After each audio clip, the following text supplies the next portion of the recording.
Good afternoon. Good afternoon. My name is Tim Phillips. I'm president of Americans for Prosperity.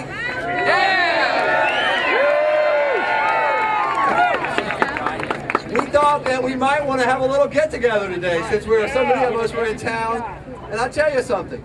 Today, as we stand in the shadow of this historic capital, our economic freedoms are under attack. And you and I both know that. Granted, the free market has always been under attack from those who claim that big government is the answer to all of our challenges, all of our problems, and we know that. But this time it's different. This time they have a genuine economic crisis that they're trying to blame on our economic freedoms.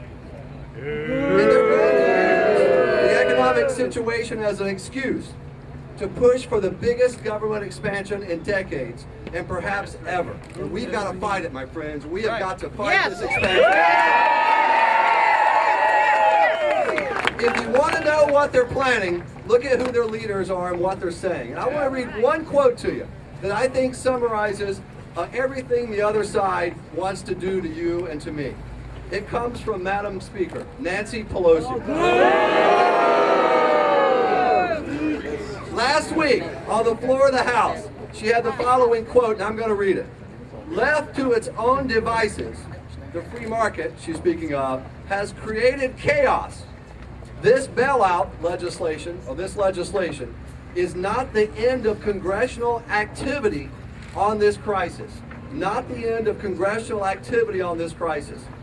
In the new year, with a new Congress and a new president, we will break free with a failed past and take America into a new direction. That's what they want to do. That's what they're planning for right now. Look, there's an election I hear in a few weeks, and it's important. But let me tell you something. The biggest battle for our economic freedoms legislatively is going to start next January. And we have got to be ready for it, because we all know the direction the other side wants to take America. You know it and I know it. More wasteful government programs, more government regulation of nearly every facet of our lives and our businesses, and of course, those huge job-killing tax hikes to fund their massive big government expansion. And I'll tell you something, I've heard this tone recently about taxing the rich. When a politician tells you, any politician tells you, that they're only going to tax the other guy, you better grab your wallet, because I guarantee they mean you and you and you and you.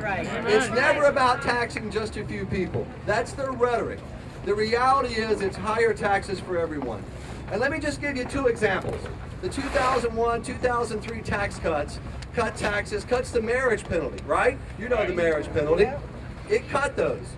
If those tax cuts expire, that goes away and the taxes on marriage go back up. That doesn't hit the rich. That hits everyone. Have you heard of something called the death tax? Yes. It's being cut. And as a matter of fact, in 2010, you know what happens to the death tax? It's 55%. It's phased out for a period of time. But then, in 2011, guess what happens? It comes back. Now, does that only hit the rich? Of course not. It hits farmers and small business owners and average families. So when a politician tells you 3 or 4 weeks before an election that they're only going to tax the other guy, you better hang on to your wallet, because higher taxes for everyone are coming. Now I'll tell you something, we're here today, you're here today as part of American for Prosperity, to say loud and clear that we're not going to allow these big government politicians to blame our current problems on the greatest economic system in the history of the world.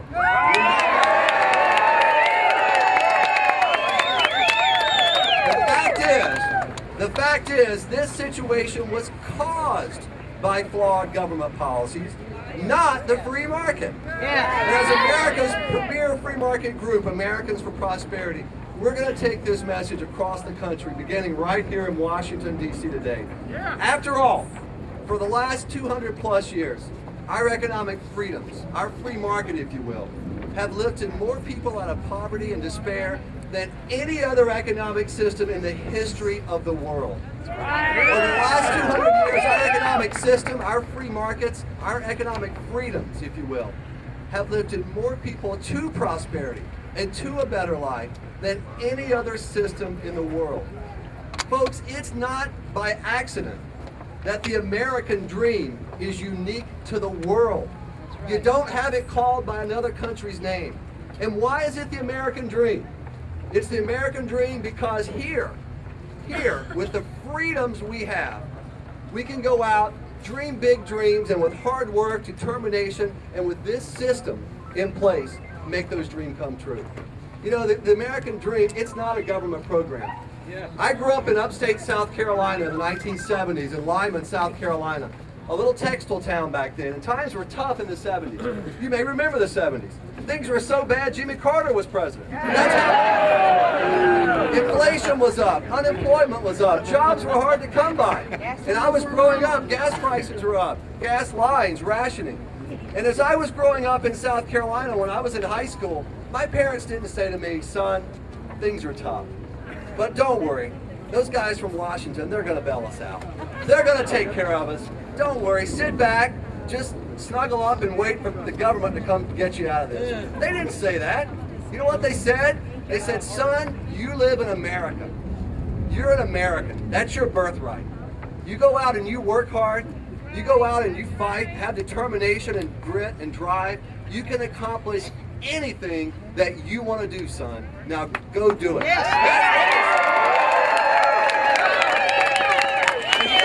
All of you have the same story. All of you have been told that. And most of you, I think all of you, have gone out and you've lived the American dream. But I'll tell you something, friends. If we're not careful, if we don't begin delivering a message right now, starting today, then this American dream could become in danger. It could go away, because I'll tell you something. Our opponents, and I do believe they're good-meaning people for the most part. I don't mean to disparage them personally. But their view of America is different. Their view says the American dream is government. The American dream are these faceless bureaucrats that make up new rules and regulations. Their dream are politicians, and we're not going to let that happen. And I tell you something, Americans for Prosperity, by being here today, you're sending a message to the media, to the politicians, and really to our fellow countrymen, that we're going to stand tall for freedom. We're going to stand tall for the economic freedoms that have given us prosperity and hope and a better country over the last 200 years than anywhere else on earth. I want to thank you for being here. I want to thank all of you for standing here.